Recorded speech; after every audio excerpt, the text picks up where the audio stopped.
आगामी 17 जनवरी 2023 से शनिदेव कुंभ राशि में प्रवेश करने जा रहे हैं, जहां पर उनका यह गोचर 29 मार्च 2025 तक चलेगा।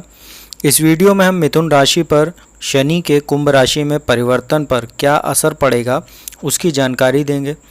सबसे पहले मिथुन राशि के बारे में ये बता दें कि वर्तमान में शनिदेव आपके अष्टम भाव में गोचर कर रहे हैं, जहां पर मकर राशि है जो उनकी स्वयं की राशि है। तो जैसा कि कभी भी किसी भी चंद्र राशि से शनिदेव चतुर्थ भाव या अष्टम भाव में गोचर करते हैं तो उस राशि को ढैया लग जाती है। तो मिथुन राशि वाले जातकों को वर्तमान में ढैया चल रही, क्योंकि शनि जो है मकर राशि में उनके अष्टम भाव में गोचर कर रहे हैं। यही शनिदेव 17 जनवरी 2023 को राशि परिवर्तन करके कुंभ राशि में प्रवेश करेंगे और आपके भाग्य स्थान में चले जाएंगे, जहां पर आपको 11 नंबर में शनिदेव लिखा हुआ दिख रहा है। तो नवम भाव में शनि के गोचर से क्या प्रभाव पड़ेगा, अब मैं आपको उसकी जानकारी देता हूं। शनिदेव जब भाग्य स्थान में बैठेंगे तो आपके धर्म कर्म में आपकी रुचि बढ़ेगी। हालांकि आपके पिता के साथ जरूर संबंध थोड़े खराब रह सकते हैं। लंबी दूरी की आपको यात्रा हो सकती है, कोई खास तौर पे धर्म से रिलेटेड धार्मिक यात्रा हो सकती है। साथ ही यदि आप विदेश यात्रा करना चाह रहे हैं या विदेश पढ़ाई करने के लिए जाना चाह रहे हैं जो छात्र, उनको यह गोचर काफ़ी शुभ फलदायी होगा। यहाँ बैठे शनि की तीसरी दृष्टि जो है वो 11वें भाव पर रहेगी, जो लाभ का घर होता है, जहाँ आपको 1 नंबर लिखा दिख रहा है। तो लाभ भाव पर दृष्टि होने से शनिदेव आपको आय के नए स्रोत बनाएंगे। आपको कार्य व्यापार में आपको जो है भाग्य का पूर्ण सहयोग मिलेगा। नाम यश में वृद्धि होगी। बड़े भाई से आपको आर्थिक सहयोग हो सकता है।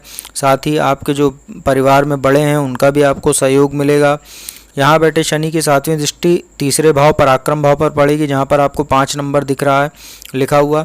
तो छोटी दूरी की कोई यात्रा भी आप इस दौरान अगर करते हैं तो वो भी आपके लिए फ़ायदेमंद होगी। पराक्रम इस दौरान आपका बढ़ा चढ़ा रहेगा, क्योंकि शनि की उच्च दृष्टि जो है तीसरे भाव पर है। छोटे भाई बहनों से आपके जरूर थोड़े संबंध खराब रह सकते हैं, तो उस पर आपको ध्यान देने की आवश्यकता है। आप अपने रुके हुए कार्यों को, जो पिछले दिनों ढैया की वजह से रुक गए थे कार्य या भाग्य का सहयोग नहीं मिल पा रहा था, तो 17 जनवरी 2023 के बाद से अब आप अपने पुरुषार्थ और मेहनत से अपने रुके हुए कार्यों को तो पूरा करेंगे ही। साथ ही आपका अगर कहीं रुपया वगैरह फंसा हुआ था, उधार दिया हुआ था, नहीं मिल पा रहा था, तो वो भी आपको इस दौरान मिलने में आसानी होगी।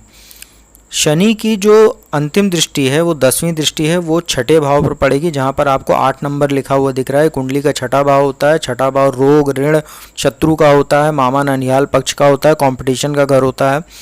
तो शनि की जब 10वीं दृष्टि पड़ेगी छठे भाव पर, तो आपके शत्रु आपको परेशान करने की तो कोशिश करेंगे इस गोचर के दौरान, लेकिन आपको कुछ बिगाड़ नहीं पाएंगे, क्योंकि शत्रुहंता योग बनता है। छठे भाव पर शनि की दृष्टि ये शुभ है। लोन वगैरह आपने कुछ पिछले दिनों अगर ले रखा था तो उसको भी चुकाने में आसानी होगी। साथ ही यदि आप शिक्षा के दृष्टिकोण से कोई लोन लेना चाह रहे हैं, एजुकेशन लोन, उसके लिए अगर आप अप्लाई करते हैं तो वो भी आपको आसानी से मिल जाएगा। मामा और ननिहाल पक्ष से आपके संबंध जरूर थोड़े खराब रह सकते हैं। यदि आप कोई प्रतियोगी परीक्षा की तैयारी कर रहे हैं, जैसे न्यायपालिका से जुड़ी हुई PCSJ वगैरह, या अगर आप लॉ की तैयारी कर रहे हैं, लॉ की स्टडी कर रहे हैं, तो उसमें आपको फ़ायदा होगा। और यदि इस गोचर के दौरान आप प्रतियोगी परीक्षा में जो है सम्मिलित होते हैं तो उसमें भी आपको सफलता मिलने के योग बन रहे हैं। उपाय की बात करें, ओम शं शनिश्चराय नमः शनि का जो मंत्र होता है उसका आप 1 माला रुद्राक्ष की माला से प्रतिदिन जाप करें। साथ ही आप हनुमान जी की पूजा उपासना करें। इसके साथ ही भगवान शिव को अगर आप प्रति सोमवार या अगर हो संभव हो तो प्रतिदिन शुद्ध जल, उसमें थोड़ा सा गंगा जल मिलाकर स्टील के लोटे या तांबे के लोटे से शिवलिंग पर अर्पित करें।